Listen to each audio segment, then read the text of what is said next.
Hey, everybody, welcome back to Democracy Tomorrow. Today we have our latest gathering with guests talking about issues related to the course we're hosting later this year from the 8th of October till the 17th of December called Democracy Mind. Today we have with us very happily Jeff Salzman, who's speaking to us from Boulder, Colorado. He needs no introduction to anybody who's involved in the integral Ken Wilber scene. But to those who don't know him, he is one of the leading experts on integral philosophy and all matters related to the evolutionary forces that flow through the universe and beyond. So we're very fortunate to have Jeff with us today. Before we get into the detailed discussion with him, how integral issues relate to broader issues of personal development and ultimately world citizenship, we'll hand it over to Jordan to introduce today's session a bit further. Jordan? Thank you, Scott. So want to say a little bit more about Jeff's background. Jeff is a current events junkie, as he puts it, a podcaster who interprets politics and culture through the lens of consciousness evolution. Jeff co-founded Career Track Training, building it into an international organization that ran over 3,000 seminars a year, I believe. Yeah. Jeff spent 3 years working alongside Ken Wilber, who's a big hero for both Scott and I, at the Integral Institute, and he holds a master's in Indo-Tibetan Buddhism from Naropa University. And he also co-founded Boulder Integral, a center for integral study that drew people from all around the world. I think beginning in 2011, I believe, he hosted the Daily Evolver, which applied developmental theory to politics and culture in a way that was really kind of hopeful and engaging and relatable. And yeah, I was really fortunate to visit America in 2019 and meet up with Jeff in person. And it was, just a very uplifting and enjoyable conversation, very memorable conversation. So yeah, I'm super excited for this conversation. So thank you and welcome, Jeff. Thank you very much. Thank you, Jordan, and thank you, Scott. Happy to be here. Awesome. So yeah, I just wanted to begin, Jeff, just by surfacing a little bit about your work. And would love you just to, I guess, talk us through your professional evolution in the leadership space and then in the integral space. Could you, give us a bit of a narrative about your professional journey?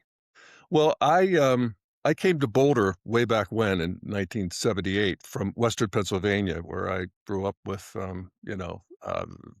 very conservative, socially conservative people, and came out here partly because I was gay, and partly because I I I need a new worldview, you know.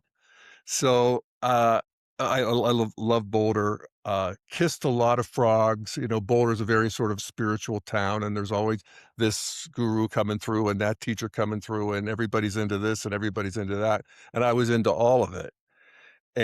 But, my friends would, like, find a teacher and then whatever, and I couldn't find a teacher, and I wondered what was, going on and what was wrong with me, if you will. And I remember I went to a bookstore and I saw on the table a book called Up from Eden. And that title was about 50% of my integral transmission. Just, oh, I get it. It's up from Eden. We haven't fallen. Well, you could argue the fallen world and samsara and all of that good stuff. But evolutionarily, and this is a book by Ken Wilber, and he became my teacher, really. I mean, he didn't ever want to be a capital T teacher. As he put it, I don't want to take on anybody else's karma. And I get it. He wanted to be a pandit, he called himself, which is sort of a spiritual teacher. And in that way, he was a teacher. And I'm not a sort of a guru follower. I didn't really he lit me up. I got the theory that consciousness has evolved, or as he put it, dirt got up and wrote poetry. And something has to account for that. And so I loved that. I read, basically all the books that I could find that he had written, which is many. And I had no idea that he lived 5 miles from me. So um, one day I was having lunch with a friend of mine who you may know, Tammy Simon from Sounds True. She does the sort of spiritually oriented uh, cassette tapes at the time. And I was talking to her about this Ken Wilber, and she said, "Oh, I know Ken. In fact, he just recorded a product for me called, I think, Cosmic Consciousness. It hadn't come out yet, but it was like, you know, Ken Wilber? Oh my God!" I mean, I really do have a devotee sort of uh, relationship with Ken, even though I haven't seen him in years. But yeah, it's another story. But um, anyway, she said, if you want me to get in touch with him, I will. And I really didn't. I mean, I just didn't necessarily want to meet him. Uh, but I listened to one of the tapes, and she told him about me, and he wrote me an email that I remember the morning I opened it, and it was like an email from Ken Wilber, and it's like, from Ken Wilber to me? I didn't get it. I thought literally thought my friends were playing a joke on me because I was an insufferable, trying to shove Ken Wilber books down their throats. It never works. I've realized. Anyway, he texted, "Can you come have lunch?" I went up to his house at Wren Hill Lane, had lunch with him and a couple of people. And at that point, because I had experience in doing seminars, I had my business doing basically seminars on all sorts of soft skills like time management, stress management, whatever. We did all over the world, English speaking world mainly. And so I had sort of sold that business. I had retired. And he was ready to move into the seminar world. He was ready to step out. Ken had been a famous hermit for years where he really literally saw nobody, except maybe his doctor. And he has a chronic illness that sort of keeps him at home anyway. But he was ready to come out and do seminars on his books. And I was just right there at the right time. And I entered his he had some people who were working for him. I knew what to do this. And I remember we did a 5-day seminar on integral consciousness that sold out. At this point, it was email, and I think we sent some brochures. I'm not sure. I think it was mostly email. This would have been 2004, to the end of 2003.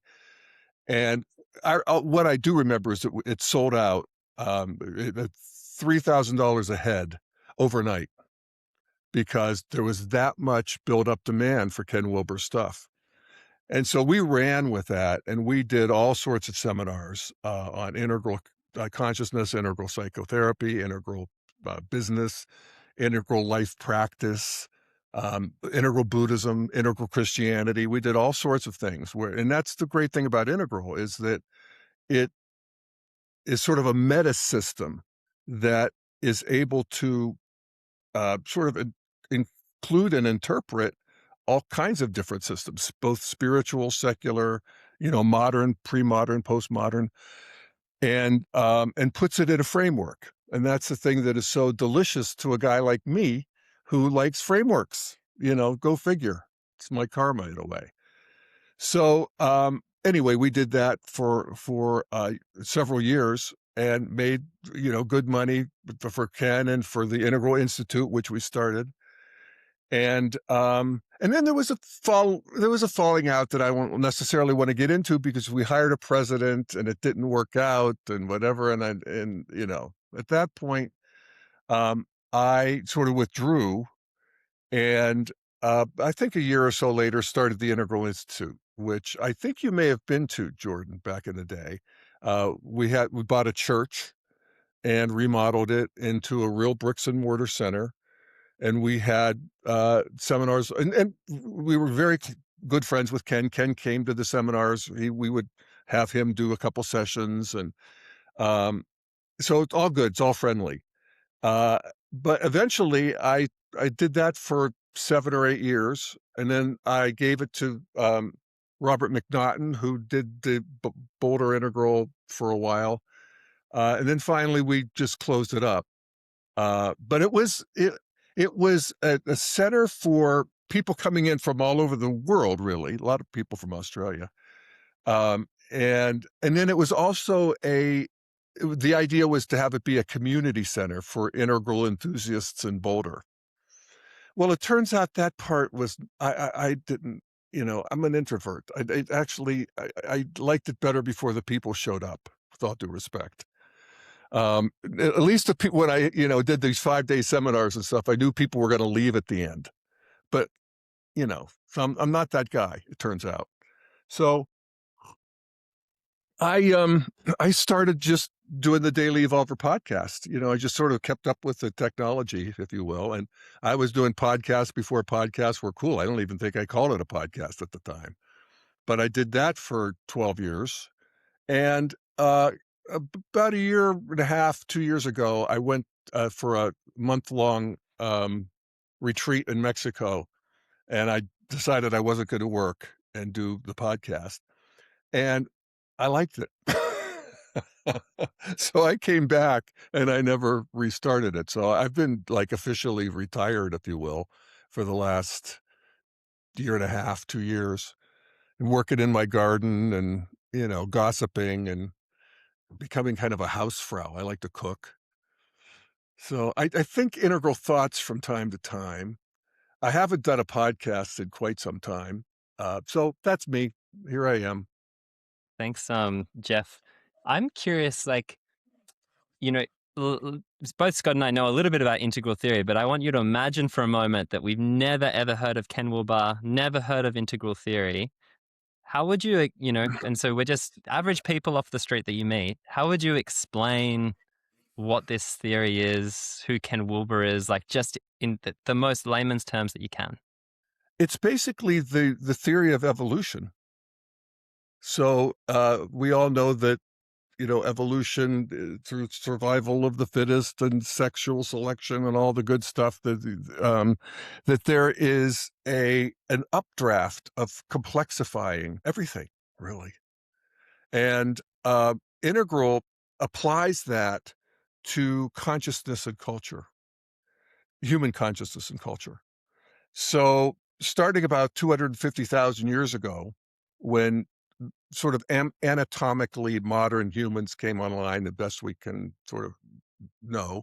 And there were actually some other human types that came online at the same time that didn't survive, but Homo sapiens did.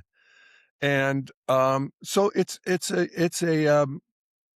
a mapping of the structures of consciousness and culture of humanity since that first point where self-consciousness arose and somebody looked in the pond and saw his reflection and said, "That's me, I exist," which is sort of a curse in a way, but it's what happened to humanity. And so we've moved through our stage of archaic development. We've moved into tribal development, into sort of a warrior empire stages of development. And these structures are still in us. We don't get rid of them. So we still have that sort of almost in the earliest stages, awareness without thought, which is a wonderful thing to contemplate. It's as you sit around a campfire and just, whatever. And then tribal, that sort of deep community and magic. And that the world is alive and you're a part of the wind and the stars and the whole thing in a way that is, delicious to humans. We sort of repress it and want to leave it behind.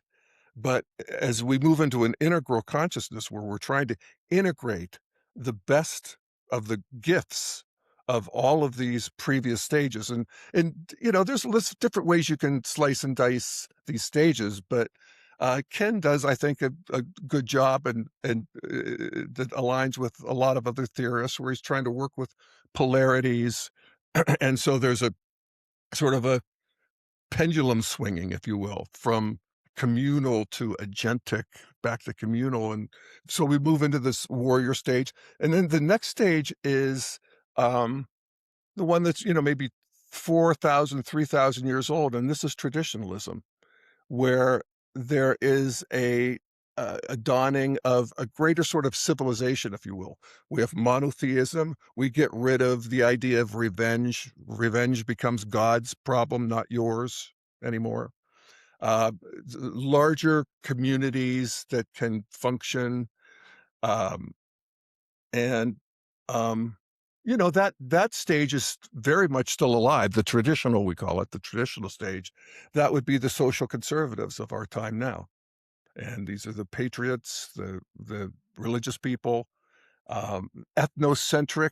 They don't have part of one of the ways you can look at evolution is an ever increasing circle of what you're aware of and include inside your circle instead of outside your circle. So that's traditionalism, is huge new circles, around religion and nations and so forth. And then, what 400, 300 years ago, modernity starts coming in, which is this new thinking around rationality, science, getting rid of what did Voltaire said, remember the horrors, the horrors of these religious societies. I mean, they're sort of quaint now, but you didn't want to be there then if you could help it. And so modernity comes in and in many ways civilizes. It brings on science, mathematics. These are languages that everybody can, not everybody, but people who are scientifically literate, modern people, it doesn't matter your culture anymore. Everybody can do math. It's the same math. It's the same science in many ways. I mean, at least the idea.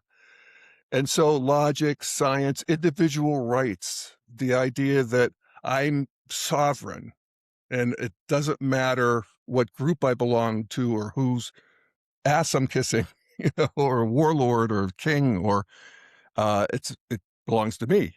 And all of these have disastrous consequences. Every stage is a disaster. It's an ongoing catastrophe.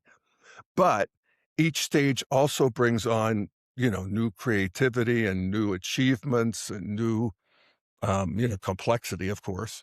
So anyway, then we have modernity, and modernity creates capitalism and the cities and the biggest car, and not for everybody, but for a huge number of people, it creates a peace and prosperity that has been unprecedented in terms of its benevolence for humanity. But, is that all there is? And of course, we could see the exploitation of modernity and the downsides and how it unmoors people and creates anxiety and disenchants the world.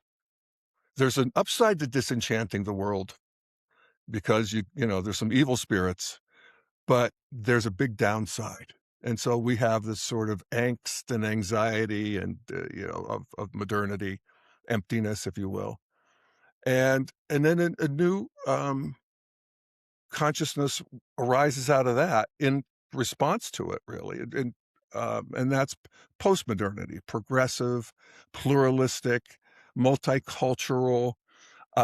Again, there's an ever-widening circle of moral consideration. And what happens at the new postmodern phase is it becomes global. So this is where we want to become the citizen of the world. We take global environmentalism seriously. Before it was all just clean up the Great Lakes or clean up your neighborhood or, your bend in the river, you know. But now it's global. And that is, very significant. Of course, it's still secular in a way. The great religions, every stage hates the other ones, particularly the last three. So we have traditionalism, modernity, and postmodernity, and particularly postmodernity and traditionalism are at war. But they all are, and everybody thinks their worldview is the right one. And finally, humanity will be happy when everybody thinks the way I do. And then there's a stage beyond that, which is what we're advocating for, which we call the integral stage, which is a stage that wants the goodies from all of those. And there are tremendous goodies from all of those. And yet we want to see the blind spots. We want to see the parts where they hate each other and try to iron those out and create a new sort of consciousness that is multi-perspectival. So, that is flexible, that is, can be ruthless, can be, down in that warrior stage, can be faithful. And to see that, if there's not a religion somewhere in this idea that dirt got up and wrote poetry, I don't know what more we need, There's a re-enchantment of the world that comes online because, and one of the great sort of practices and way of looking at developing integral consciousness deliberately is to look at the previous stages and see what is missing, in the culture. Indigenous wisdom is very much, this is one of the gifts of green is, it's kind of wacky in a way and sort of undiscerning in a way, but still it brings back these earlier stages like indigenous wisdom and, all of that wants to be online, as does, deep community, rationality, sensitivity, compassion, all of it wants to be online in a larger mind that can see those things and doesn't necessarily limit oneself with any one of them. But there's a sort of a bigger space of awareness within which these worldviews arise. And to the degree that one can be friendly to them, there's a natural wisdom that arises about what would be appropriate in any particular situation. So, I'll stop there. Thanks, Jeff. I mean, it's yeah.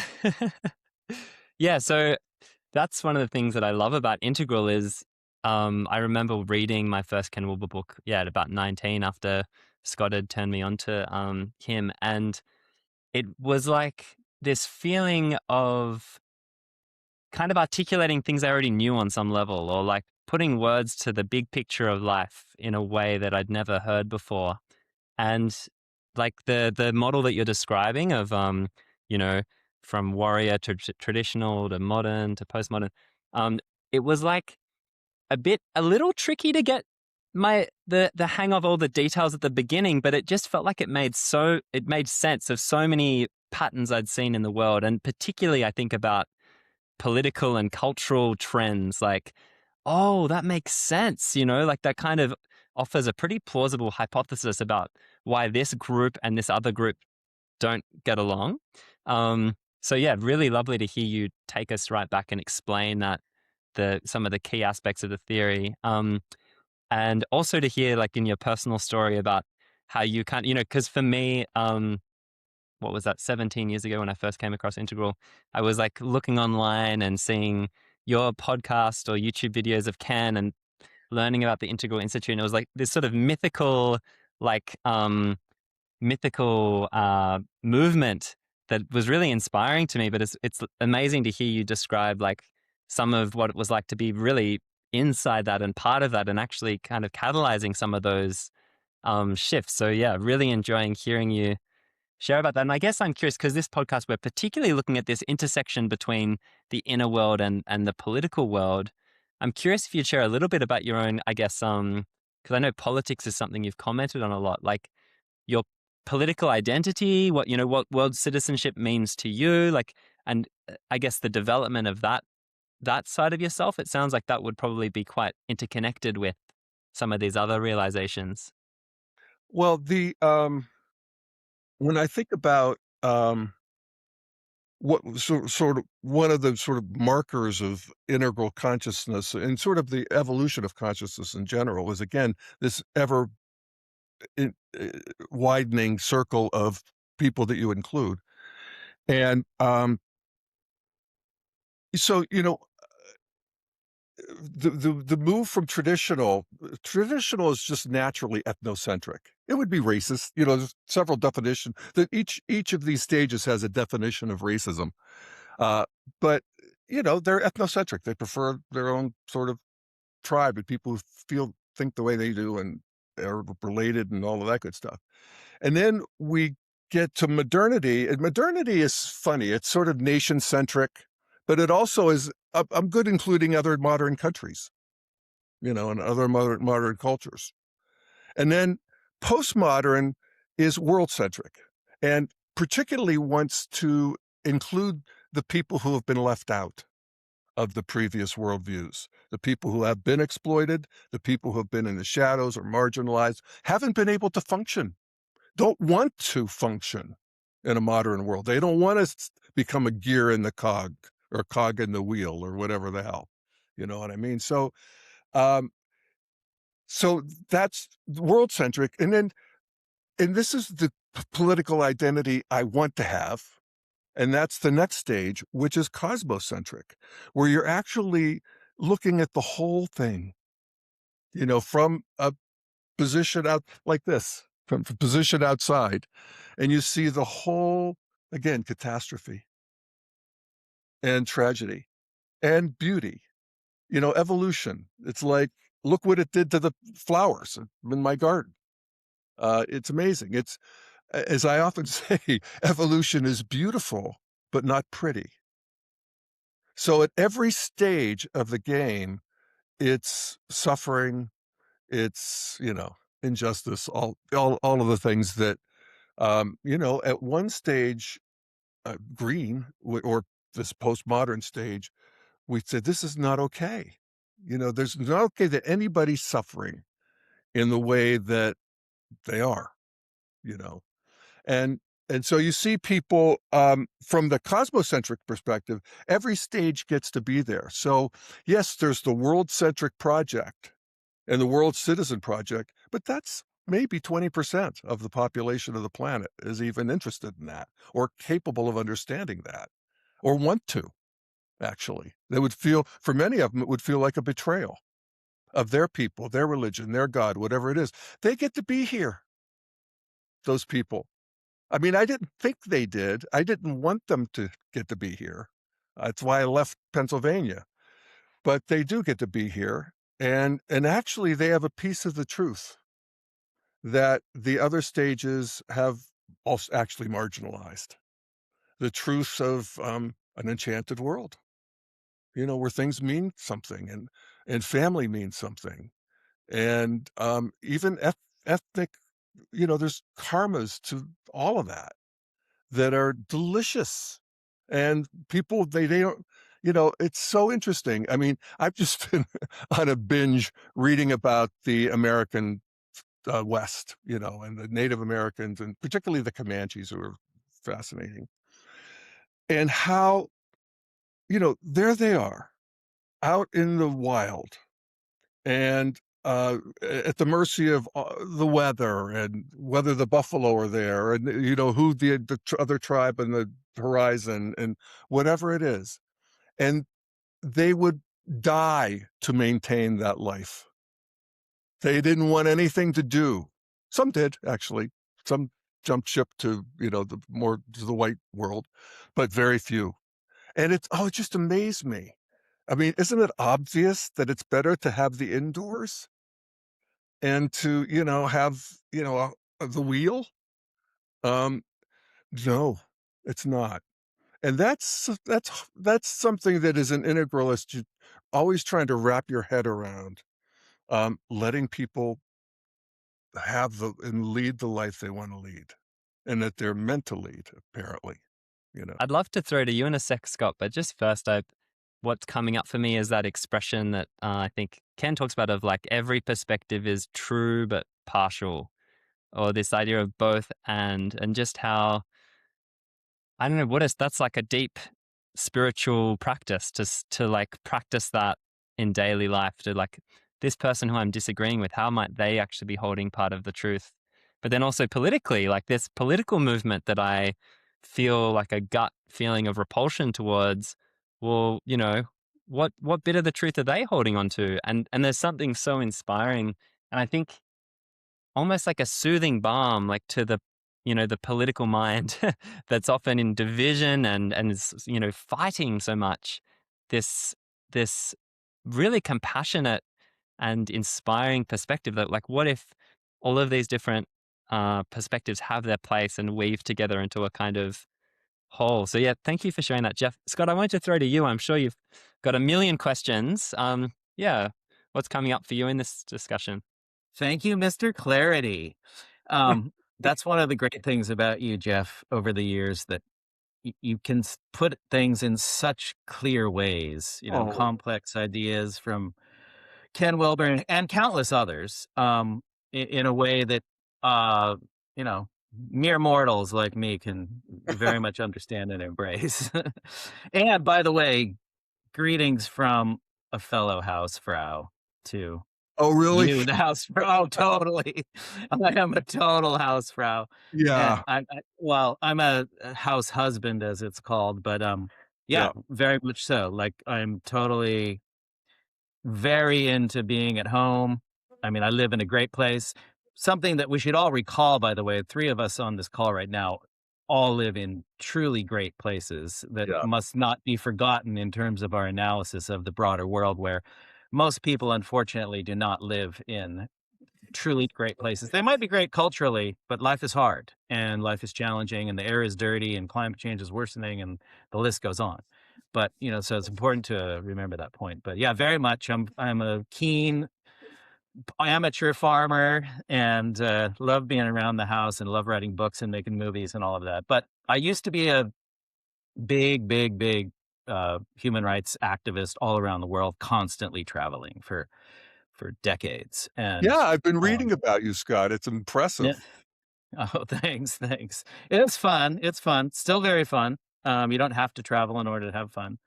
Once you've seen the territory, the map sometimes suffices, to use a little integral insider phrase there. Um, Today I got up super early.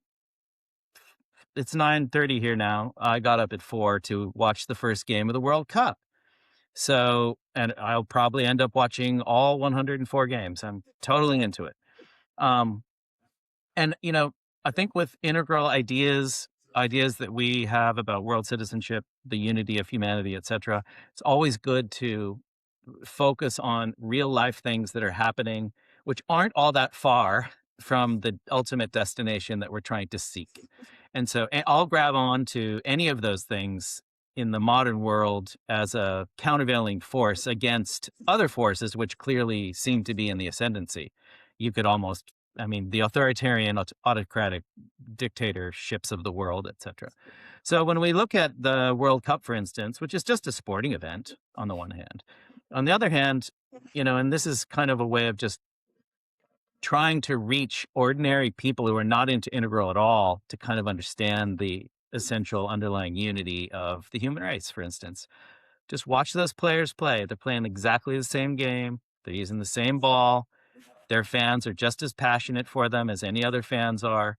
And you can even have a bit of joy for the other team when the other guys win, if they play well, et cetera, et cetera, et cetera. We could expand on that countlessly. But the fact that there's still a global tournament fully in place, there's all sorts of flaws with the organization of it, questions about where it's being hosted, particularly in the middle of the sandwich. The outer parts of the sandwich, not too bad, Canada and Mexico.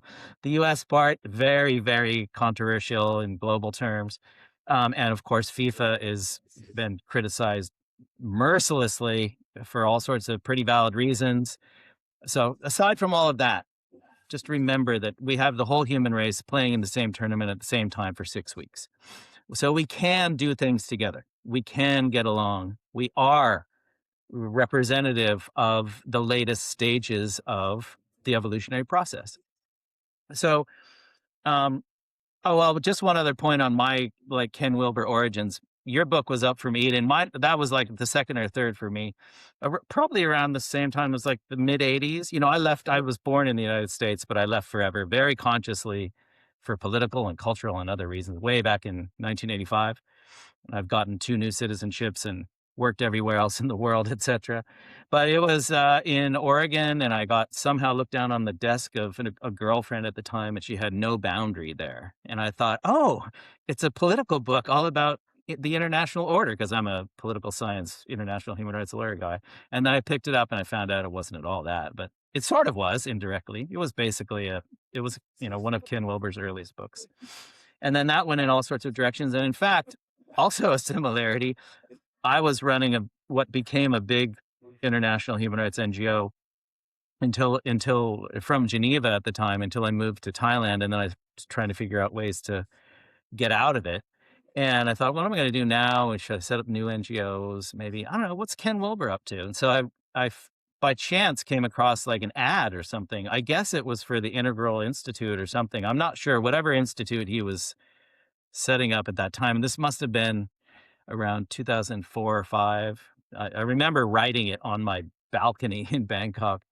And I wrote a really informal 5-page email to him, just saying, I set up NGOs and raised millions of dollars. I'm totally into your stuff. And we will go, and one day we will go traipsing together through the back streets of Rangoon. I said to him, knowing that he had hardly ever left the United States, and he wrote back in a very similar message, like, oh, you can come on over to Denver or Boulder or wherever he was, and we can hang out, and maybe, it would work. And so, but then I just couldn't bear the thought of moving back to the United States. So I didn't do it. But anyway, quite a nice little similarity there. But I guess in terms of the overarching question I would like to ask of you is, when you explain integral, and also basing this upon, the countless number of Daily Evolver podcasts that I watched, let's say viewing this from a skeptic's angle,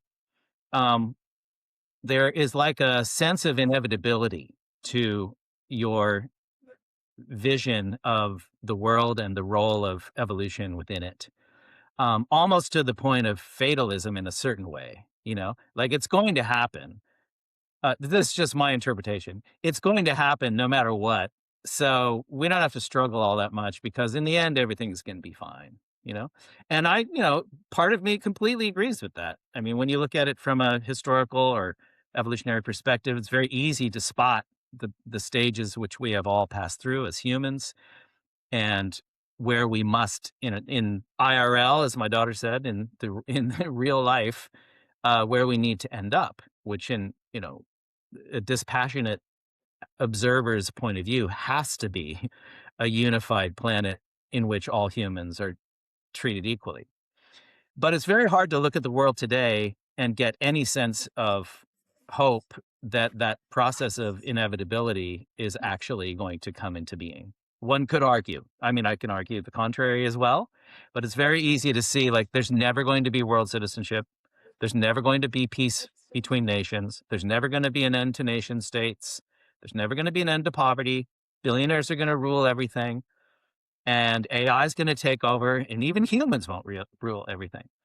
So how do we first address that? And then the second element of the question is, how do we reach those people who are sitting in the Aztec Stadium today in Mexico City, who don't give a hoot about integral anything? And, who can blame them? How do we reach, a larger number of people? Because whether we like it or not, even the term integral philosophy or integral perspective is known by a tiny percentage of the human race. As much as, I mean, Ken Wilber should have been on every talk show in America. He should have been a household name. I mean, whether you know about him or not, his mind is, truly extraordinary, and his analytical skills are just amazing. But that didn't happen. So how do we do that? So those two things, the inevitability issue, and then how do we reach more people? Well, I do think there's a certain inevitability. And it's like the inevitable growth of an 8-year-old into a 12-year-old kind of thing. The evolution is a directional thing. And So I get that linearity of history, and I assume it's going to continue. And but I don't know for sure, of course.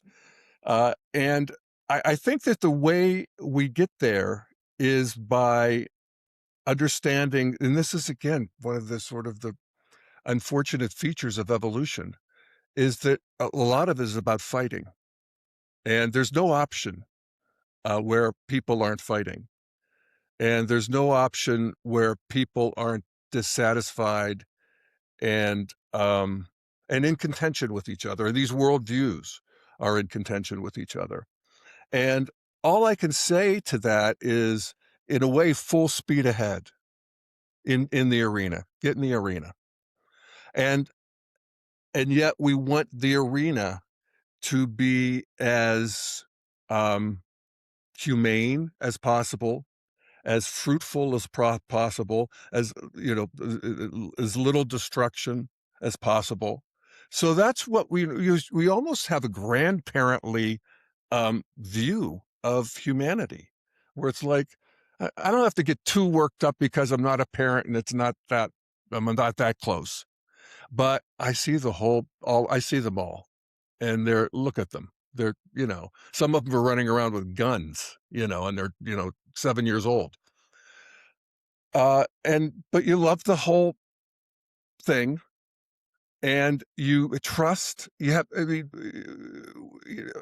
I stopped using things like hope and optimism a few years ago, and they just don't quite get it. But you know the word that does for me? Faith. Faith. It's like, I don't know why this would. I mean, could we blow ourselves up? Yes, but one of our billionaires is trying to make us multiplanetary, and I approve.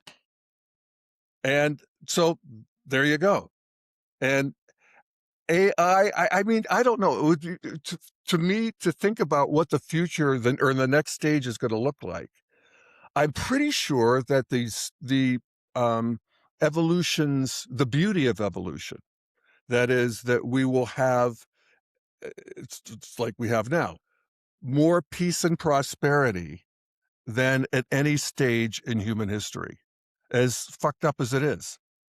And that you know, that goodness, truth, and beauty will continue to be a feature of evolution, ever unfolding stages of goodness, truth, and beauty, brought about in every case by ugliness, lies, and badness. I mean, I don't get it. Again, who dreamed this planet up? Maybe we're a punishment for some federation. They put us all here and say, you fight it out.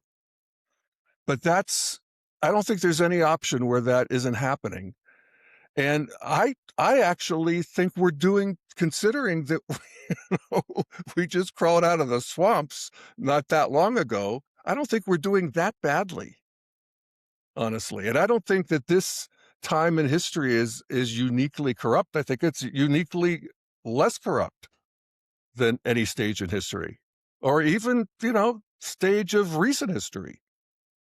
Partly because of this crazy thing called the internet and the web and the social media and all of this stuff. Talk about an arena. I mean, you can't get in that without getting a blowback from 5 different sides. And this is fruitful. It's depressing. But it's also, and this is sort of the saving grace, and one of the reasons that I think today's a better day than ever in certain ways. There's all kinds of ways to slice and dice that, but you can opt out. I mean, there was no stage in history where I could not worry about the other tribe or army on the other side of the Flatirons here. But now I can. It's in fact, and I actually have experience of this, and I'll share it. It's an odd little story, but it has been instructive to me. I live in Boulder. So Boulder's a town of 130 million people, or 130,000 people, small town, very nice in Colorado. I used to read the paper newspaper every day. The newspaper got to the point where it wasn't all that great, and, there's the next door, and there's all these other sort of websites about Boulder, and so I stopped getting the newspaper, but I stayed online and read it online and whatever, and then finally, I just sort of drifted away from all of it, and I have no idea what is going on politically in Boulder anymore, and I used to get all worked up about it. But what I do know is when I walk downtown, it's nice, it's clean, the restaurants are open, everybody's happy, whatever, it's Boulder. Uh, there's something about that. I mean, there's a way in which I feel like it's disassociative. It's not psychologically healthy. But on the other hand, do I need to borrow that kind of trouble at my age? No, I don't. And so I'm just saying that it's an option now to just live your Hausfrau life. And so that's a good thing. We're definitely going to entitle this episode "Live Your Greatest Hausfrau Life." That's excellent. Well, I mean, I completely relate to what you're saying, but at the same time, being somebody who's still very deeply engaged with international politics and who contributed to creating the body of international human rights law in which we're meant to be organizing ourselves, things are really not going forwards. I mean, the Office of the High Commissioner for Human Rights at the UN, for instance, run by my friend Volker Turk, they just had to fire something like 600 people. They're having to move out of their beautiful offices right on Lake Geneva and just being put back into the general UN building. So signifying a great, great downfall of the prominence of human rights, even within the UN. And you're living in a country which is systematically attempting to dismantle the entire international legal order, not just the human rights order, but the legal order that was developed largely with the U.S. at the helm in the post-war era. And those things are all very real with real-world consequences across the world, whether it's conflict resulting in millions of deaths. We're at a very unique historical juncture right now where either the whole system collapses, the world falls into global conflict again. And as much as I don't want to see it, all the ingredients are in place for World War III to be called World War III, and it might already be underway. Never do wars look the same. Wars always look different. They always start for different reasons. Who would have thought that World War I would have started from the assassination of, an archduke in Sarajevo? And so, viewed from that perspective, the order of humanity perspective, World War I yielded the League of Nations, which obviously failed, largely because the United States failed to enter it, despite Woodrow Wilson being the driving force behind it. Then World War II came around, and we have the UN that emerged from the ashes of that. Now we have this end of the 80-year cycle happening again, and we're on the cusp of something else. So, it really feels almost like a zero-sum game, noneness versus oneness. And noneness, from a superficial perspective, appears to be winning. Billionaires slash autocrats slash AI slash growth of bad things, decline of good things. On the other hand, who knows? From an integral perspective or an evolutionary perspective, maybe this is what it takes. Hearkening back to what you just said, it always involves a fight. It always involves a battle. My hope is always that stage 3 comes about, which is post League of Nations, UN comes something else, world citizenship, just Gaia, as we call it, a new system of conferring citizenship, which is based on your birth as a human rather than any other criteria, which we use now to determine our citizenships. Maybe we're on the cusp of that. And I think, another one of these really interesting Ken Wilber things in his various books, and you've referred to it a lot over the years, is that sort of percentage of humanity that's at the integral stage issue, right?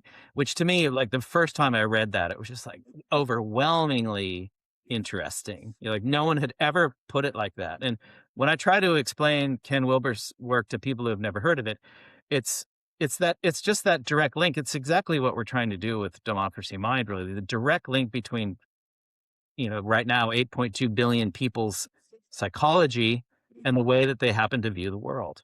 And how everything comes from who we are as people, and how we view the world equals go look outside, that's the world we get.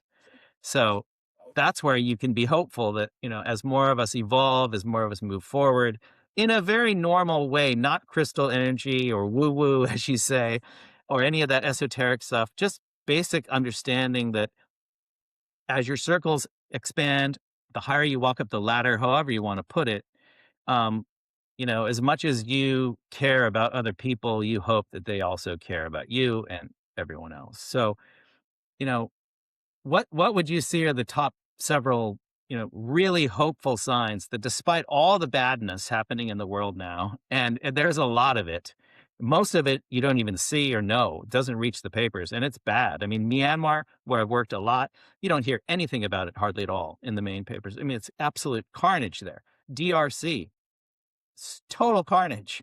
South Sudan and Sudan generally, absolutely horrible right now. Obviously, Ukraine, obviously, Palestine, obviously, all these other places where horrible conflicts are going on.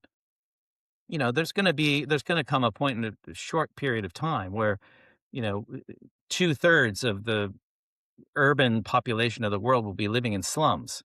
That was not exactly what the plan was when I started working on housing rights issues 40 years ago. I expected slums to be gone, you know. So what are a handful of the really concrete positive things that you see that can help inspire people not to lose hope, even though you don't like that word? I like that word. Or lose faith, but in a non-religious context, in my case. But that things will get better. I mean, I mentioned it last podcast. There is an extreme right-wing political party here in Australia, which has traditionally been completely peripheral. It's called the One Nation Party. They are now leading in the polls. This has never happened before in the history of Australia. So, what can you say to aspiring One Nation voters and those who would see value in voting for an extreme right-wing party? And you could be talking to Italians, you could be talking to the French people, you could be talking to AFD voters in Germany, etc., MAGA people in the United States. What can you say to them that will make them think twice about seeing that as their salvation for a better world, and not something much bigger and brighter? I think the thing that I have ultimate faith in is um, the consciousness of the people itself, if you will, the collective consciousness. And you talked about the ashes of World War II, and the first half of the 20th century is certainly, talk about not pretty. Um, but something else that arose out of those ashes is modernity, really. I mean, in terms of consciousness. And I'm talking about the modernity where you know, the idea that my God is going to win, that my people are going to win, that in any way there's nobody gets to win. That's actually one of the realizations of modernity. Nobody gets to win. And so now what? And now what is we don't want to fight. I mean, Germany and France, they've been at war for centuries, hot wars, lots of them. And now it's unthinkable that the two of them would go to war. Not, you wouldn't imagine that. And so modernity itself, it's I often use the principle called the McDonald's principle, that no country with a McDonald's has ever gone to war with another country with a McDonald's. And that's significant. I mean, there might be an exception. I think there might have been a McDonald's in Iraq or something, but it proves the rule.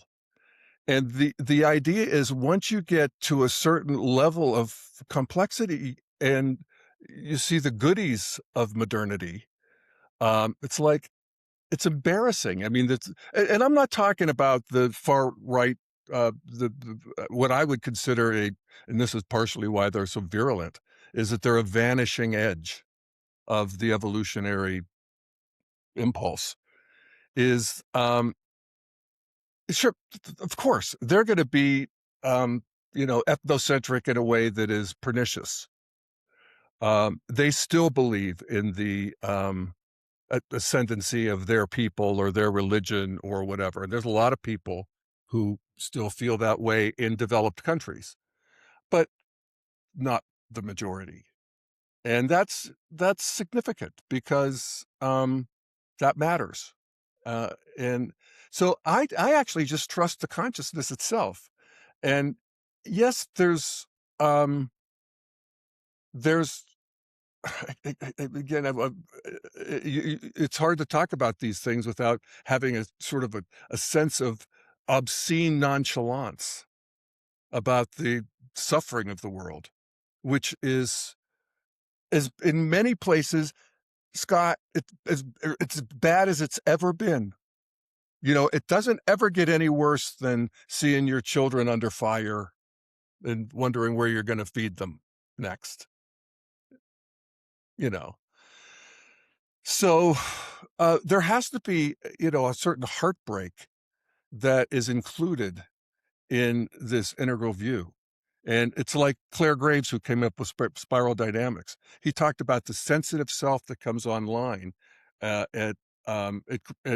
postmodern or progressive, this later stage, where the pain of the world is, you're supposed to.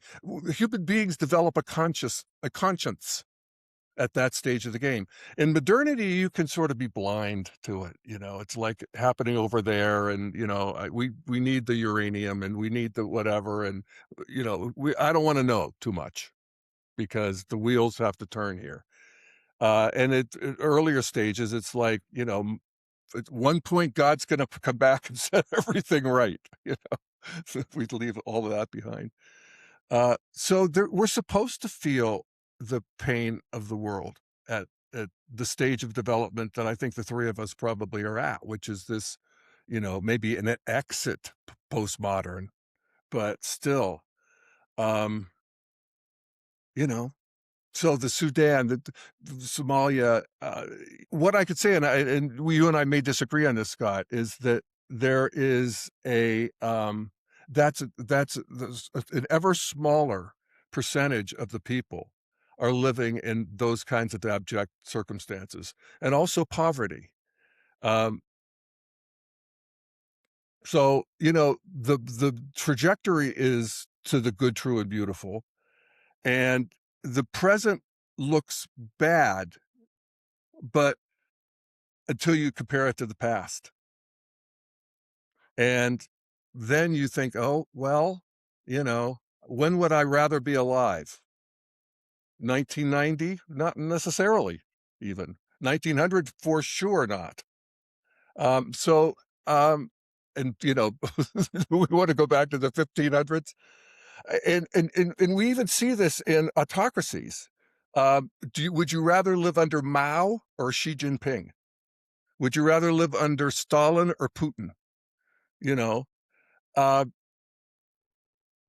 would you rather live under Kim Jong-un or his grandfather? There's an evolution going on there too, actually, towards an ever, greater humanity, if you will. I mean, peace and prosperity, or some version of it, or at least relative to what it was. So that's what I'd say. And I think the creation of wealth is, that's getting to be easy. I mean, the trick is to do it in a sustainable way. And that's, growth is the byword of modernity. Sustainability is the byword of postmodernity. And so, those two are talk about in the arena. Those two are in a struggle right now, but it's, what did I just read? That the 90% of new energy in the United States is from solar. I don't know if I doubt you're a friend of Elon Musk's, but he's done a hell of a lot more for green energy than anybody else I can think of. So it's surprising how these things develop. And it's like asking somebody in 1860 what's modernity going to be like? You can't know. It's like, well, it's going to be bigger horses. I don't know, something like that. So we don't know what's next. Uh, but I have faith. So, so I'd love to ask a question. So it's really great to hear you, Scott, taking that skeptic's view and making that case, and also hearing you, Jeff, make the case for faith and because one of my friends likes to put it, it's like there's so much data points in reality. You can make either case, like you can make a really compelling, hopeful, inspiring case, or you can make a really depressing case. And it feels like one of the aspects of the journey of being alive at this point in the human history is contending with these, this the gruesome aspects of humanity, and also this really inspiring possibility. And how do we hold that? And I know myself as having both the kind of activist aspect of myself as well as a more spiritual side, that it's a journey. It's like almost part of like the fractal pattern, like we're describing the pattern at the level of the planet,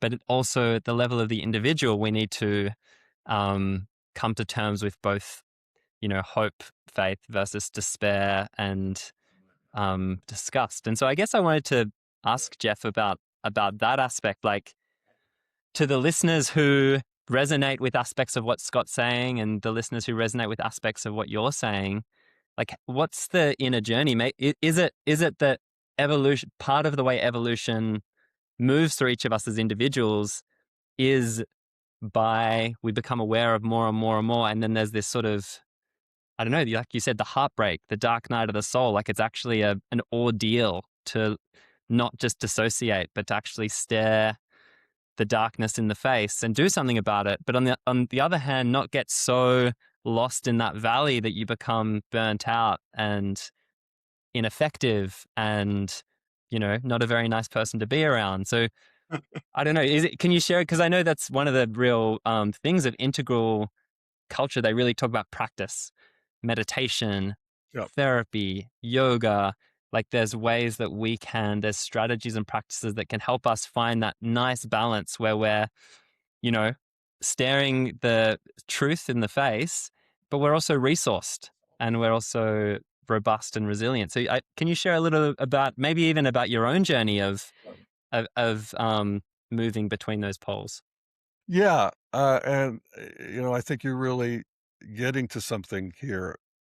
There's a principle that I've always loved ever since I heard it, called the law of the infinite cornucopia. And it was developed by a Polish philosopher in the 70s and 1970s. And if it was true then, it's true times 1,000 now. And what it says is that for any point of view you want to take, there's enough evidence to support it. So that, you have enough evidence to support whatever point of view it is you want to take for whatever reason you want to take it. And that's because there's just so much information to draw from. And so at that point, there's a certain liberation that happens where I realize I'm picking up the Jeff signal. I have my antenna, I have my processor, I have my, karma, my destiny, and I ought to be thinking pretty much the way I am thinking. Even if part of that thinking is, why do you think that?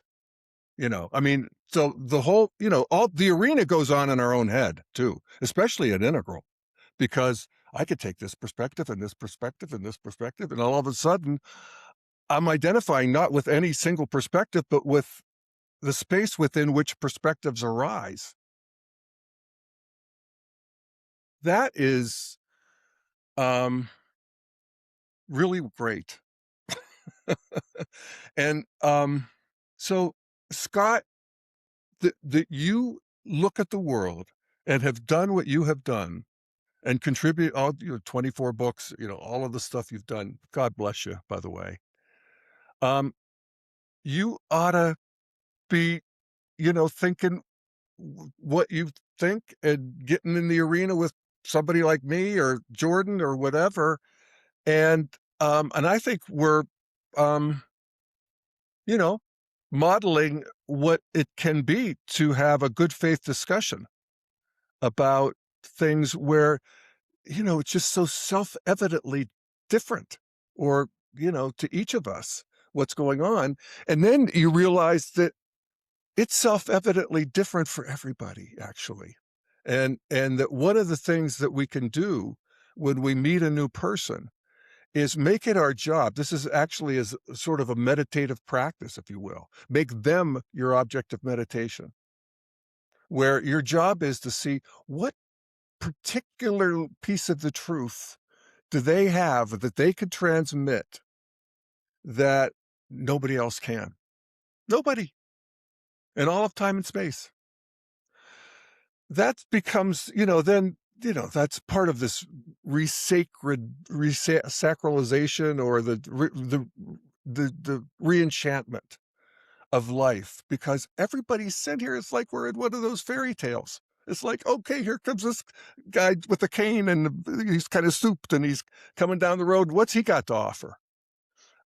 Human beings, that's one of the things, we talk about the fight, but I think 7 times more important, if not 70 times more important, is the love and just the curiosity that we have for each other. And that's always been true for people.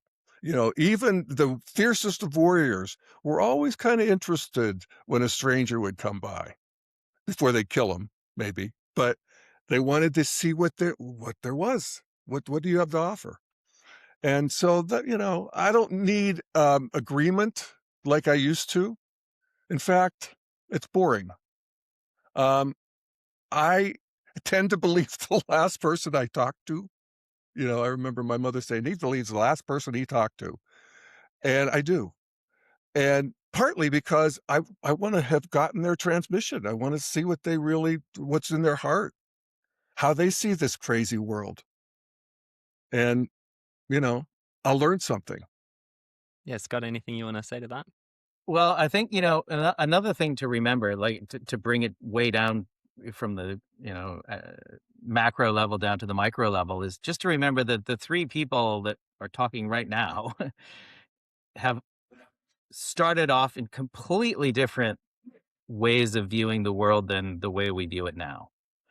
And yes, we have all sorts of good fortune behind us, and parents that supported us, and whatever it may be, education, so on and so forth. But it wasn't inevitable. We could have all stayed where we were brought up. We could have all stayed believing the things that we were taught or had shoved down our throats as youth. But for some reason, something, piqued our interest, and we started exploring, and we all kind of ended up pretty much in the same direction, which, is a really positive thing, because it does indicate that there's at least a 0.1% chance that it actually might be right.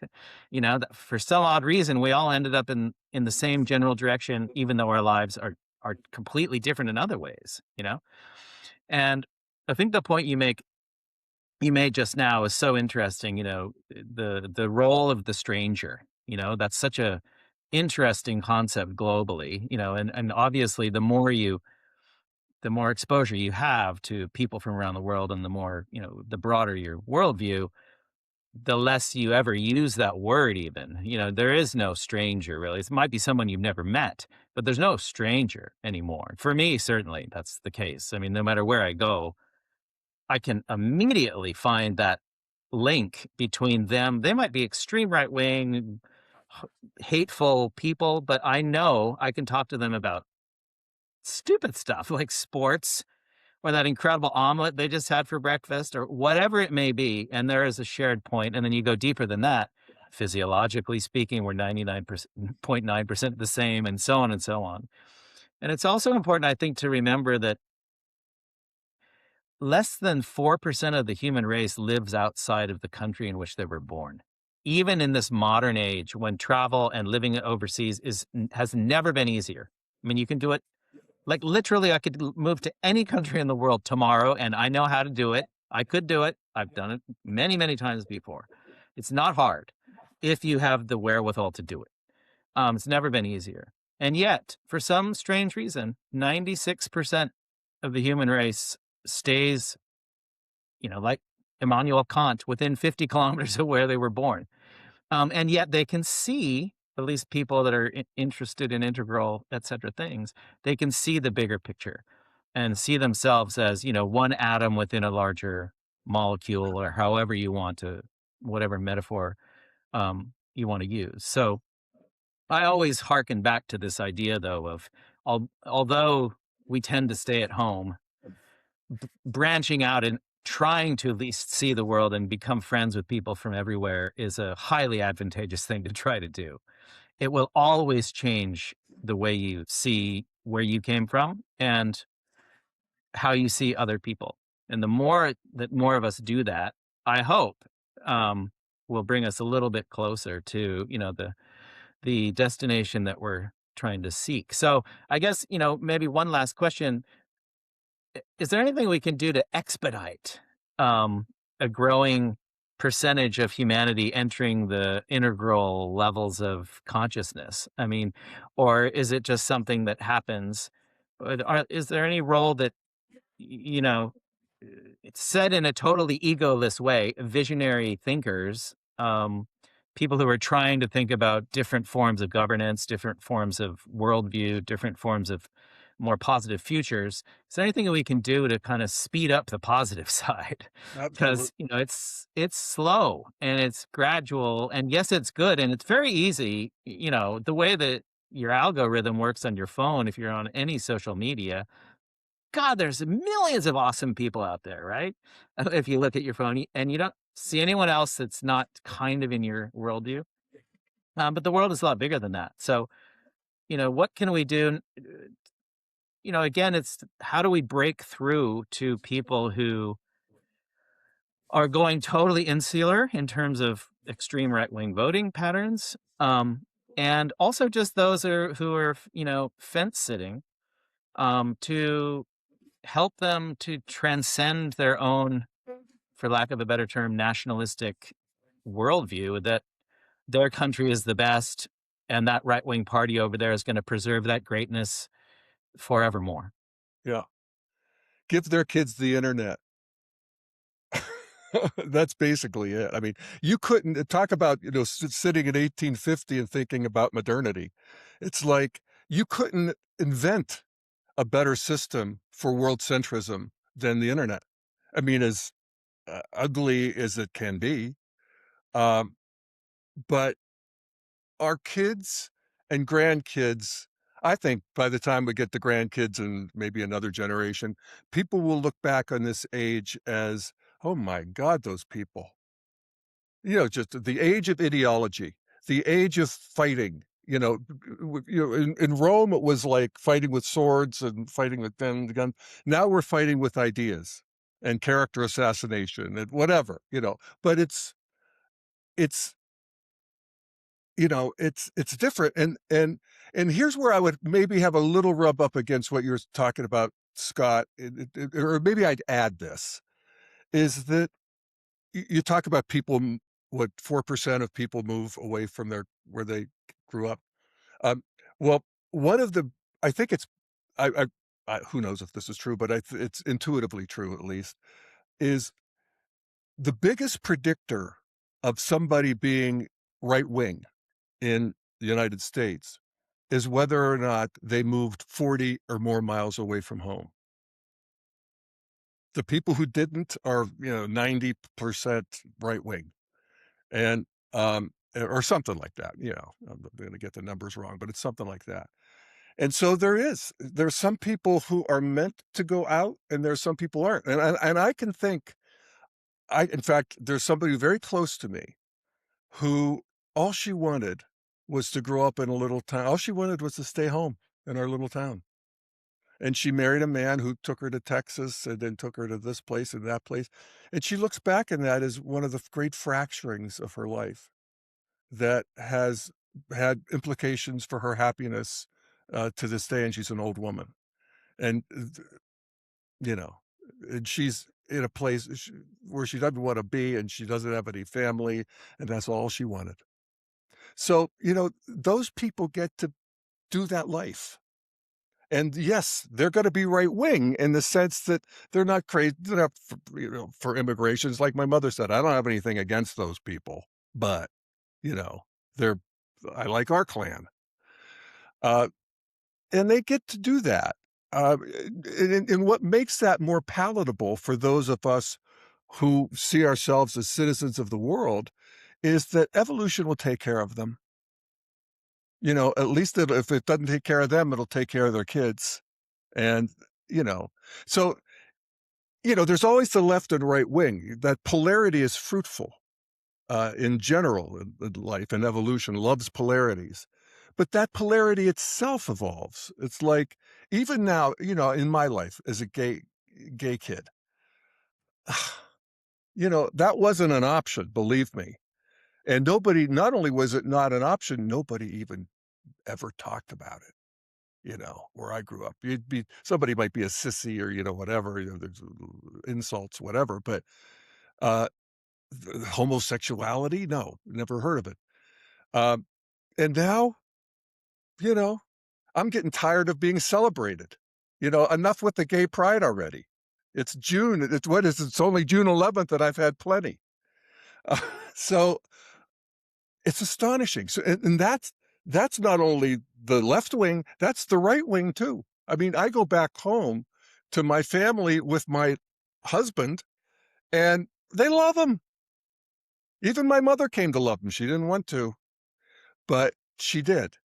And so so the battle is now being fought way to the left of where it was. Also economically, in multiculturally, uh, the left doesn't appreciate the battles that it's won in all of these important areas, and will, I think, continue to win because the trajectory is that ever more people are included in that circle of moral consideration. And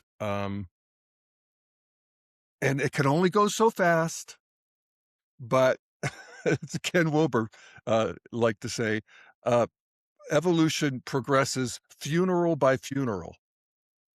And I think, that's that's our ultimate hope and faith.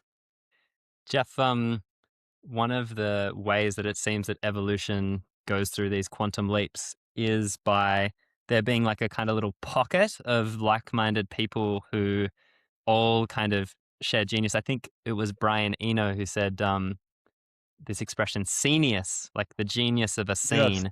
love that. And obviously in history you could look at 4th or 5th century BC Athens with Socrates and Plato and Aristotle, or the Renaissance in Florence, 15th century with Leonardo and Michelangelo and Botticelli. And I don't want to overemphasize Integral, but it does seem like there was a certain scenius, around Ken in that, and maybe still is, and you were really part of that bubble of emergence. So I'm curious if you could share a little around that, like this dynamic of scenius and what it was like to be part of that. Can you take us on Yeah. that journey? So yes, there was in 2003, 2004, 5, 6, 7, there was a scene here in Boulder, Denver, where we had people coming in from all over the place and really cool people. And there was always an X factor to an integral crowd that, it would really just bring out the best in everybody. And Ken was, Big Daddy in the best sense of the word. He knew how to be read, or he knew how to be a warrior, and sometimes would cut people's heads off. But it was always clean. He never enjoyed it too much. You know what I mean? But it was good to have that. It was good to have the sort of oracle, because one of the problems, particularly in any kind of a postmodern organization, is everybody has to be heard and, everybody has to be respected and all points of view have to be considered. Not necessarily, that's not necessarily the best way to go. If you're really trying to move the ball in a certain area. So we had Ken playing that role. And it was great. And that went on, and, it petered out in certain ways, as these things do. And, there are people who think that it was a failure in that sense because there's no longer an integral center here in Boulder and whatever. But what happened was, again, the internet. The dandelion seeds of that blossoming blew out all over the world. And of course, there were people who have found Ken on their own, and the other thing I would say is, I don't want to overemphasize integral as a sort of a Wilbur brand necessarily. We're talking about the evolution of consciousness, and that's happening under its own power.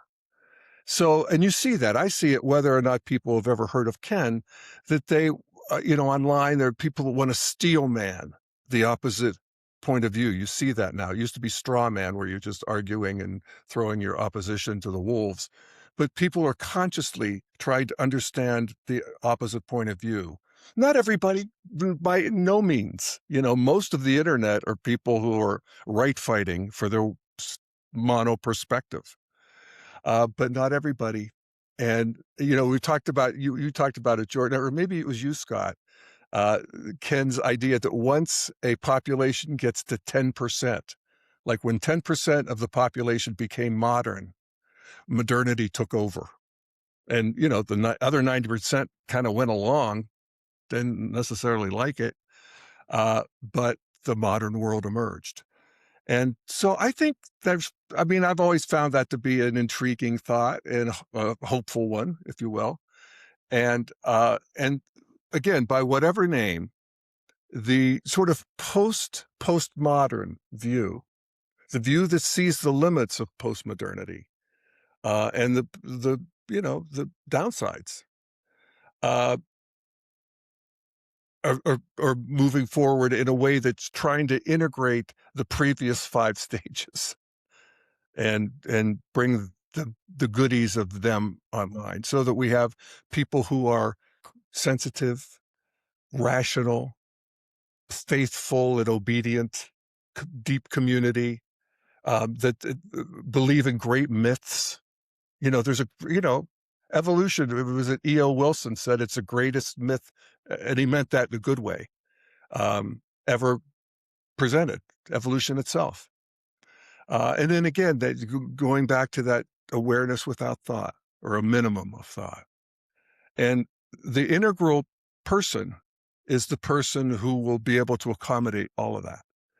And, it's a practice, but it's a worthy one. And it's happening all over the place. And I think the integral brand continues, but more important, the integral wave is forming, and I'm all in.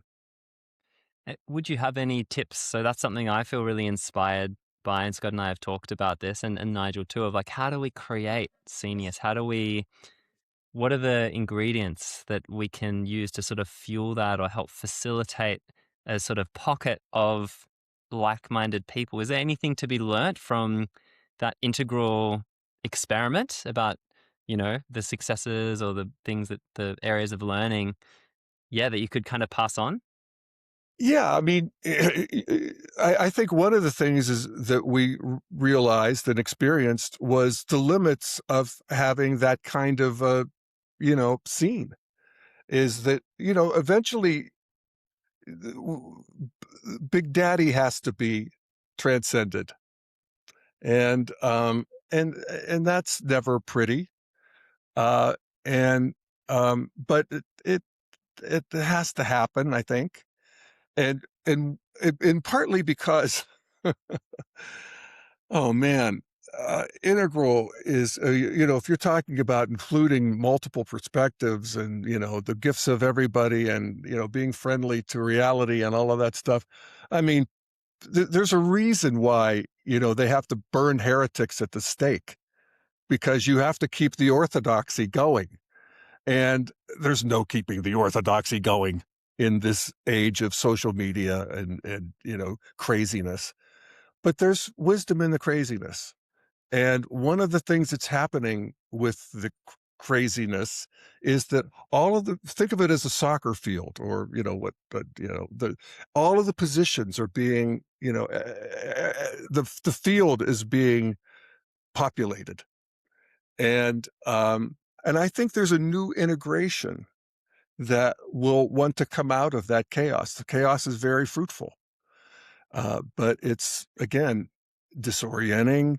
It's easy to draw. It's easy. The law of the infinite cornucopia. I can connect the dots that say we're going to hell, and I can connect the dots that say that we're going to heaven. And there's part of my karma as Jeff. I just like the heaven one better. I could go with the other one. I mean, I could argue it. It just leaves me cold. But that's me. There are people, thank God, who like that story, or actually, it's not the story. They're actually tuned in to the reality of that connecting of the dots, and warn us, and show us the downsides and the suffering that is there that we didn't see before. And everybody plays their role. And we have a medium now that accommodates that. And I think that's, and God only knows where it's going with AI. And I mean, please, I'm glad I'm old. Yeah. I've had Yes, enough. it's I've it's had enough. interesting. That's Yeah, what my it's husband says to me all the time. He says, I'm up to here with perspectives, please. yeah.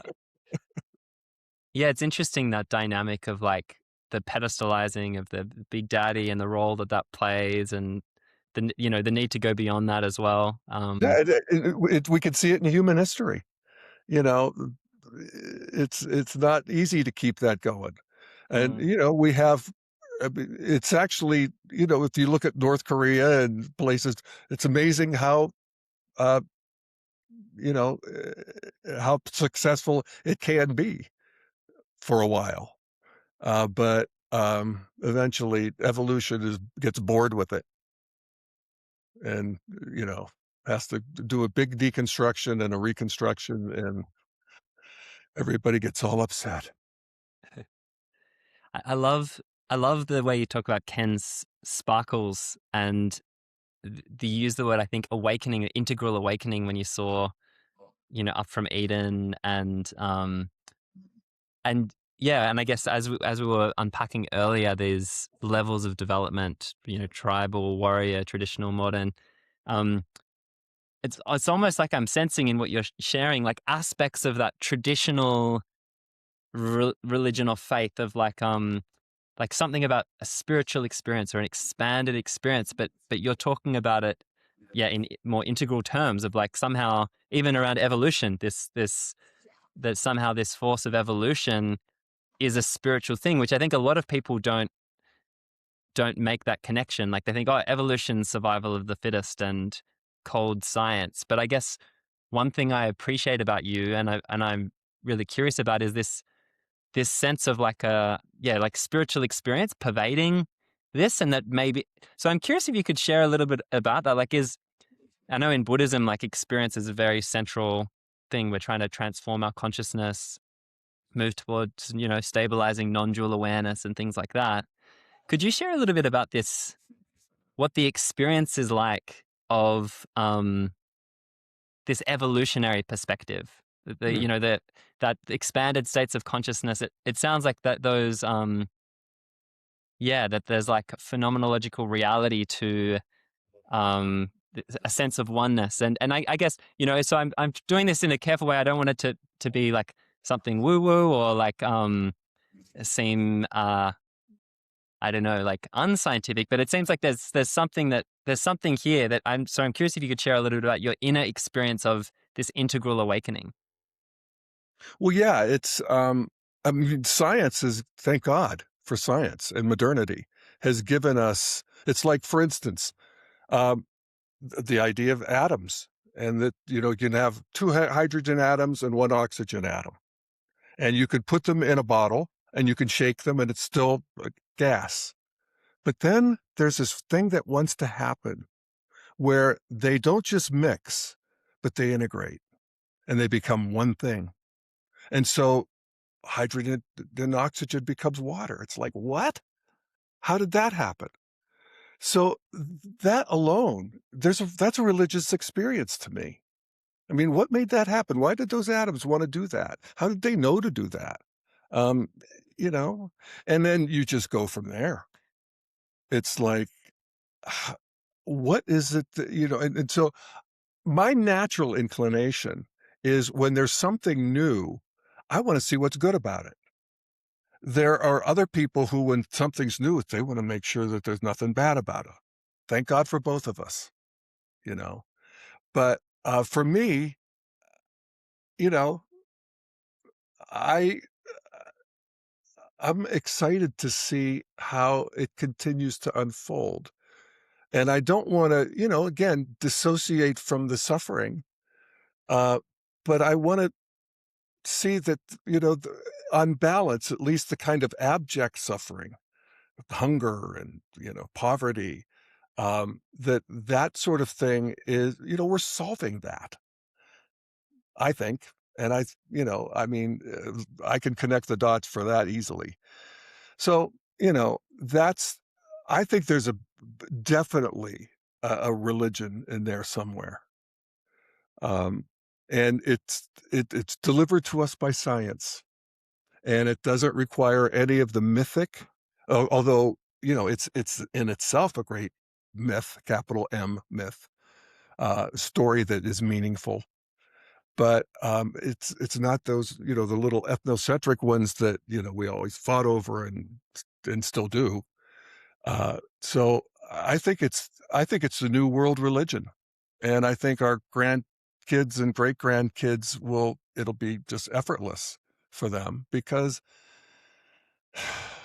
nobody gets to win. And all we really want is to just have a good life for as many people as possible. I'm on board with anybody who wants that.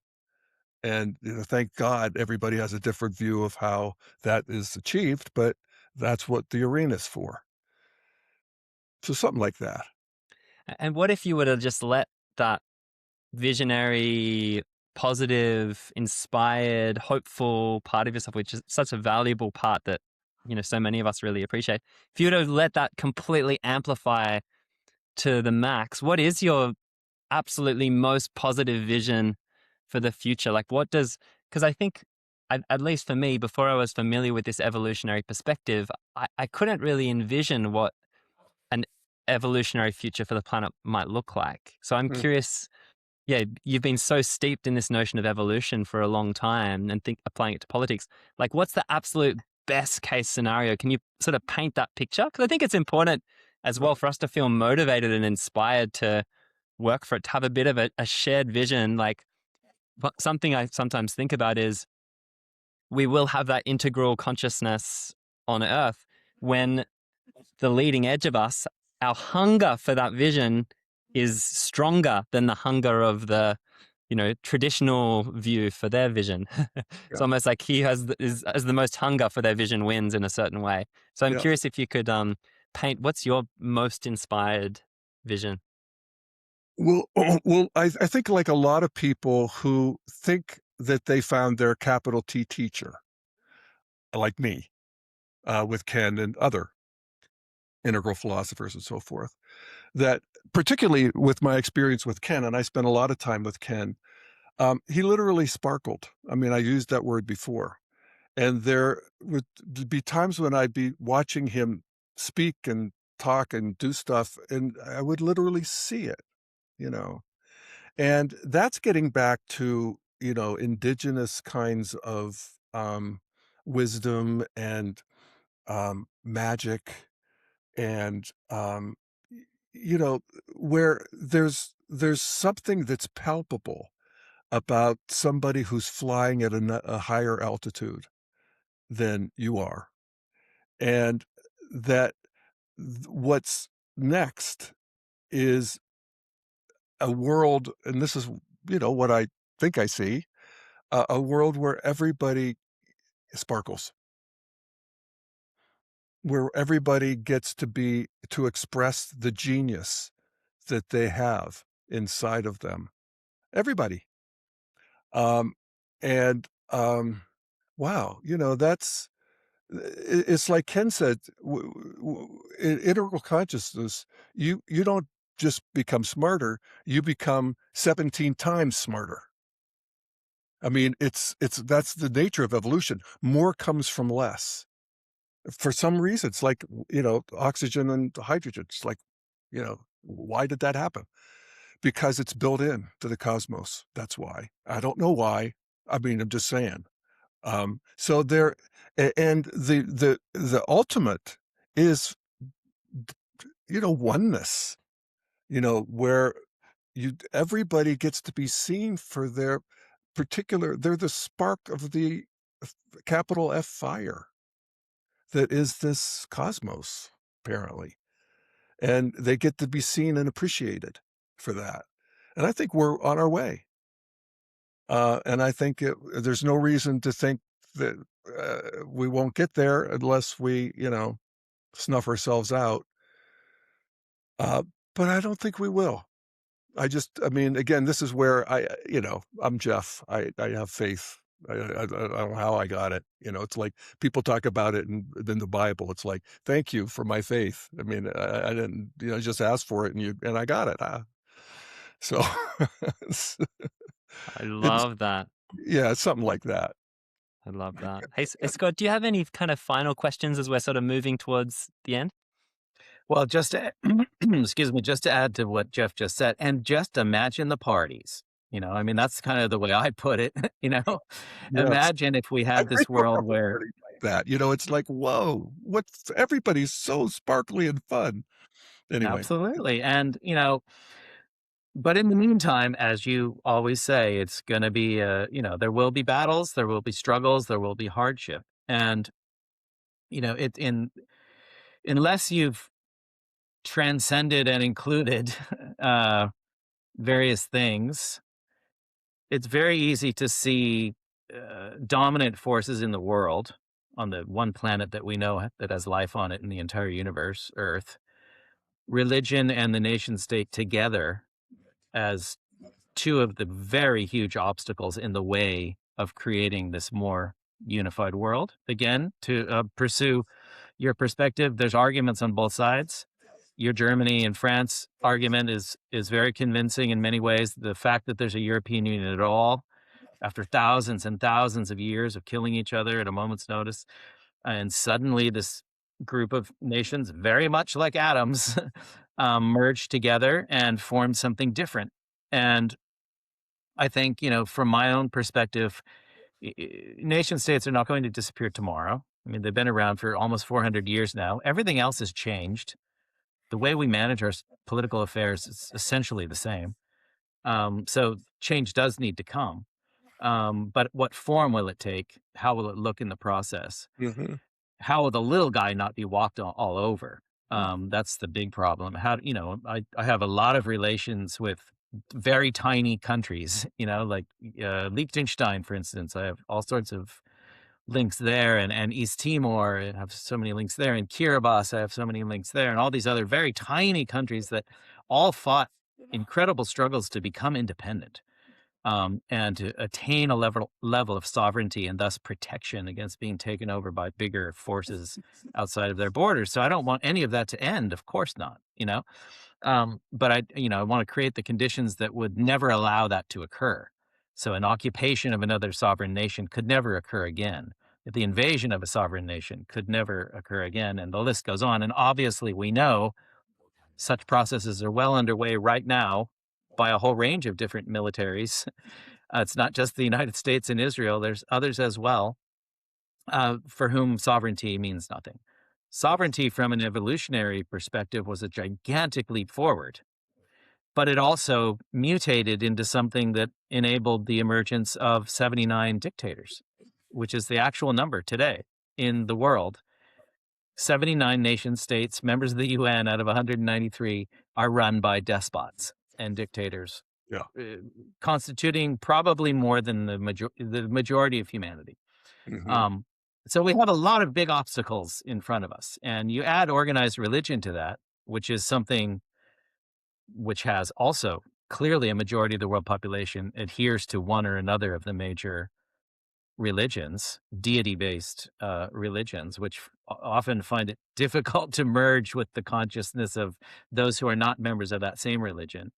We have a big uphill battle, you know? Yeah. So I also think, like it's if you can say it, you can make it real, right? If you can articulate what the vision is, it can thus become true. But we need to have that vision, and for us, it's even beyond what we've already talked about. It's that everybody who's over the age of 16 can vote on matters of international peace and security using their iPhone. Practical, real life stuff like that. That everybody has some access to material goods that will allow starvation to never occur, poverty to never occur, and all of the other things you need to have a healthy life, have a roof over your head, etc. That's a must, obviously. Um, and that there's a gradual erosion of the borders that we originally set up in order to protect ourselves, where we no longer feel the need to have those because we've all evolved to a certain stage that we're never, the idea of taking over territory of another is not on the agenda, and it never could be. No. And the list goes on. So, but getting there from here, this world of like increasing borders in many ways, some countries anyway, um, more conflict, more poverty. I mean, you've indirectly referenced, without saying his name, the views or like similar views of like Steven Pinker, for instance, who makes a very convincing case that yes, we're less violent than we ever were before. Yes, there's less poverty than ever before, etc. Life expectancy is increasing, not decreasing. But it's pretty easy to pick those apart too when you know the situation on the ground in a lot of different countries. It's still really, really bad.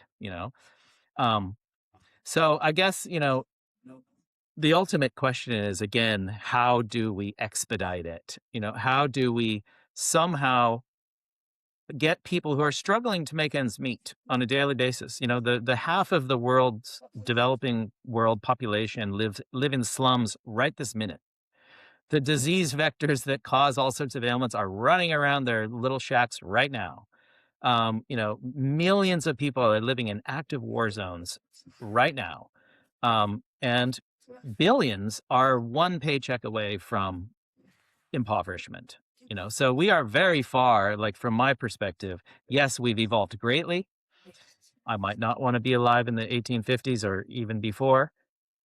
Even the average, person living in the so-called West is living at a higher standard of living than the richest of kings in the 1700s and 1800s, of course. So that's great. But for probably 70% of humanity, life is still really nasty, brutish, and short, to quote Huh. Hobbes.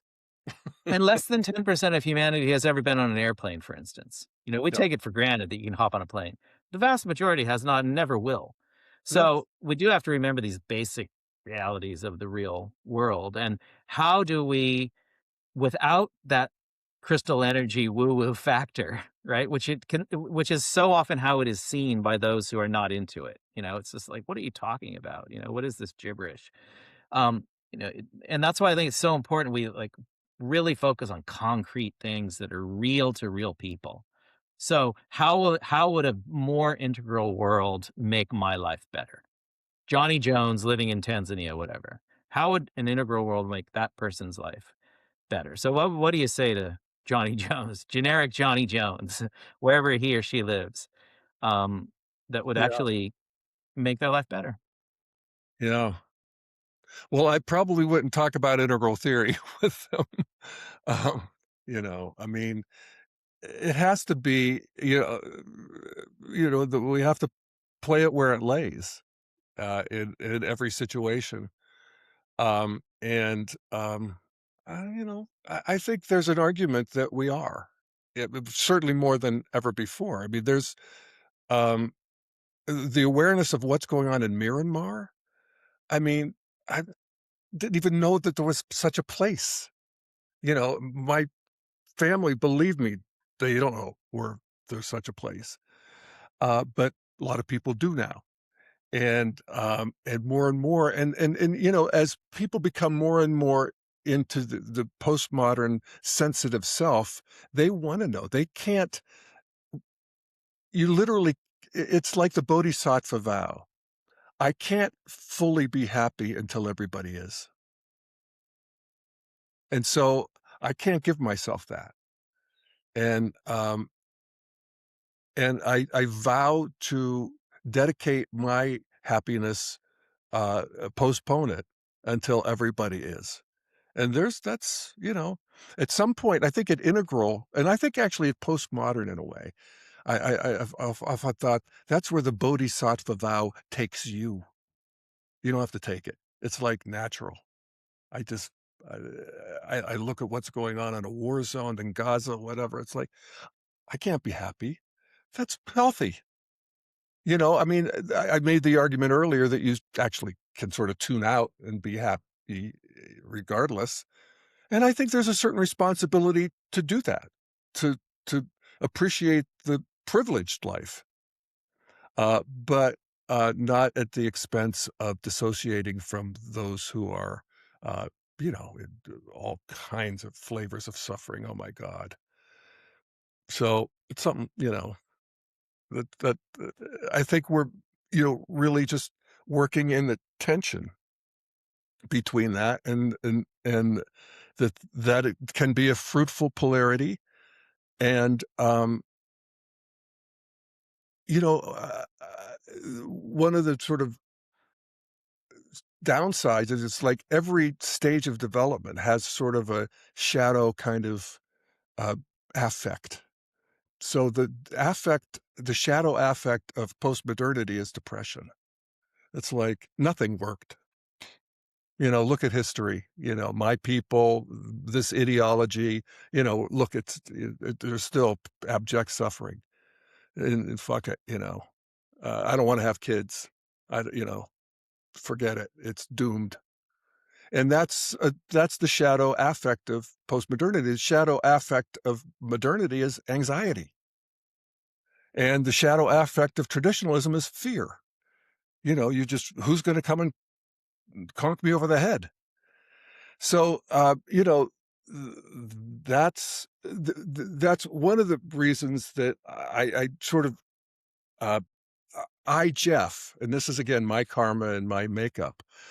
I want to be careful of the despair and depression that comes from an oversensitivity, actually. Um, but again, all of these are moving targets. We're supposed to be in some tension about them. We're supposed to be fighting about them. We're supposed to be loving too. It's like I said, loving is 7 to 70 times stronger than fear. Thank God. I mean, you know, when they decided to send us all to this planet, at least that we got that. We don't realize it because fear is a lot more juicy.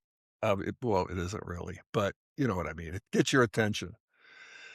So, you know, welcome to the catastrophe. Welcome to the evolving catastrophe. Let me put it that way. So, Jeff, I'm just going to ask you our rapid fire question. So feel free to just say the first thing that comes up for you with each of these. So All the right. first is a one word. So how would you describe the state of democracy around the world right now? Evolving. What's the biggest obstacle to people seeing themselves as world citizens rather than national citizens? Their ability to see it, you know, they're the circle that is, you know, in some ways the boundary of their consciousness. Oh, oh. And you can't make people expand it um, unless they want to. And so, you know, the idea is to make them as healthy as possible at the stage they're at, and as, you know, least dangerous. What's one thing you do personally to stay emotionally regulated when you encounter deep political disagreement? A certain version of Tonglen, if you know what that is. It's a spiritual meditative practice where you breathe in the anger, the outrage, the fear, the whatever, and you breathe out a nice hot cup of cocoa, is what Pema Chodron said. Something that is soothing. And I've gotten to the point now where I can regulate myself pretty quickly when I remember to. I don't always remember to, but when I do, I just uh, I'm getting better at replacing outrage with some sort of empathy and understanding, and even love. Love that. Okay, this is intentionally a binary here. Psychology or policy? If you had to put more faith in one to fix the world's problems, which would it be? Psychology. Who's I, your Sorry, did you want to say the more? policy flows from the psychology. Mm-mm-mm. That's upstream of everything, really. Who's your unexpected hero of world citizenship? Someone people might not immediately think of. Oh, you're going to hate this. Elon Musk. What gives you genuine hope right now, even amidst so much division and instability? How much division and instability there used to be. Finish this sentence.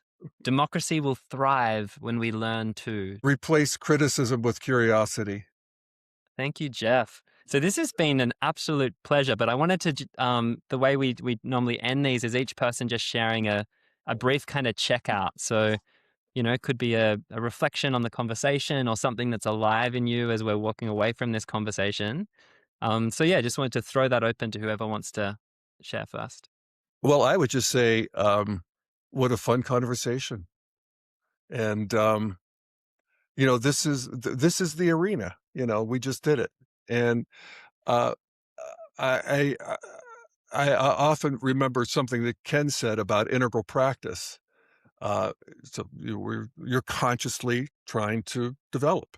And some people, when you get to an integral stage, you just want to develop, just always looking. And Ken said one of the most powerful ways to do that is think integral thoughts. And I love that. Sometimes I think, what did I do today? I pruned the roses, but I also thought integral thoughts, and I think there's some contribution to the noosphere in doing that. The sort of the body of thought that is arising on the planet that's almost like something bigger than the boundaries of the earth. So thinking integral thoughts. And basically, that means being friendly to my enemies. Loving, it's like Jesus said, loving your enemies.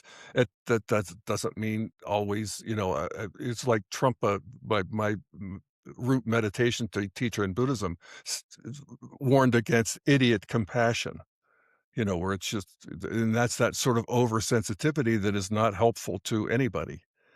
But to be curious and loving.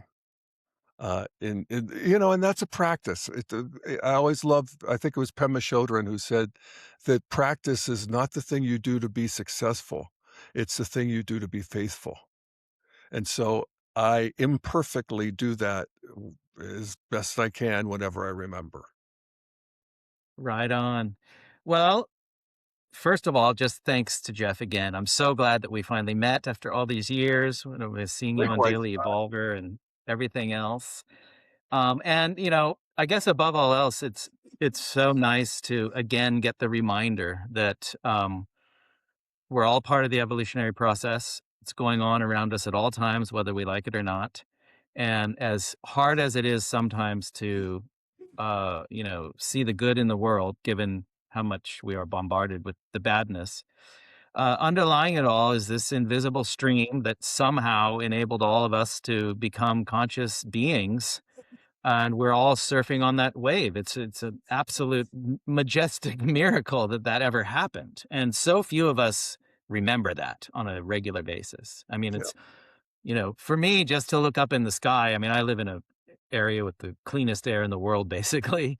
So to be able to look up in the sky every night and see those stars, that's enough for me. I don't need religion. I don't need anything else. That's just extraordinary enough. And you can build on that, and to see the world. It's very easy to look at it because, like, I told you, very politically active and all of that. It's very easy to see just the dictators and just the badness and just the wars. But as you said, in the end, evolution does and probably will take care of things. And there will come a time. And I think it's, I write lots of books and I contemplate lots of ideas. And, it's important to remember that what we see, for instance, right now in Gaza and the West Bank being perpetrated by the government of Israel, it doesn't have to be that way. There's nothing inevitable about that.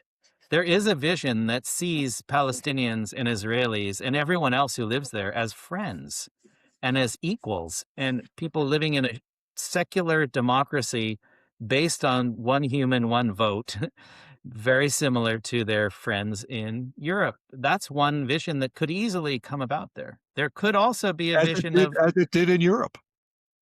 as it did in Europe. And, Yeah. there's a vision that you can have of China and India and Russia, where there's a lot more democracy, a lot more agentic actual voters that are making decisions rather than a smaller number of individuals, and so on and so on. So we need to remember that that's all possible. There, everything is not going to crumble. There's not going to be a total demise of human civilization. We're going to have a lot of obstacles and a lot of hardship. And, I don't know if I'm as optimistic as you about the bomb going off. There's 12,000 nuclear weapons and a lot of bad people whose fingers are really close to the buttons. And once one goes off, in all likelihood, all of them are going off. I think that's about 50-50, Scott. So do I. I was just going to say it's a flip of a coin. Yeah. Yeah, and some people, if it happens, which we obviously hope it doesn't, some will survive, and they'll make movies about it, and so on and so forth. But let's not get to that stage. Yeah. I mean, I are hope we it hits not? right between the eyes. Yeah, can we kind of like imagine a world without those weapons, perhaps?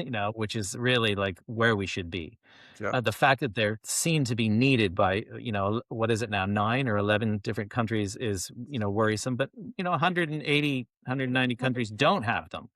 So let's also, remember that. So, so just thanks again, Jeff. Open invitation to come visit in Australia anytime. Well, thank you. And take you up on that. absolutely. I don't know. Have you ever been to Australia before? Yeah, Or Oceania? It's been a long time, but I loved it. Yeah, it's not so bad, and so we'll have to get through our evolutionary political crisis right now with our MAGA equivalents, and we'll get through it. America will get through it. And that's another important thing to remember. No matter how hard they try to, corrupt the next election in the United States, which is clearly underway this very second, underlying all of that is a current tending towards deep progressivism. Despite what the right wing will say, what fundamentalist Christians will say, Christian nationalists will say, underneath it all, the vast majority of Americans want something far better than what is on offer right now, and they will get it. That's what makes them so mad. I mean, that's right. I mean, it's like they're at the end.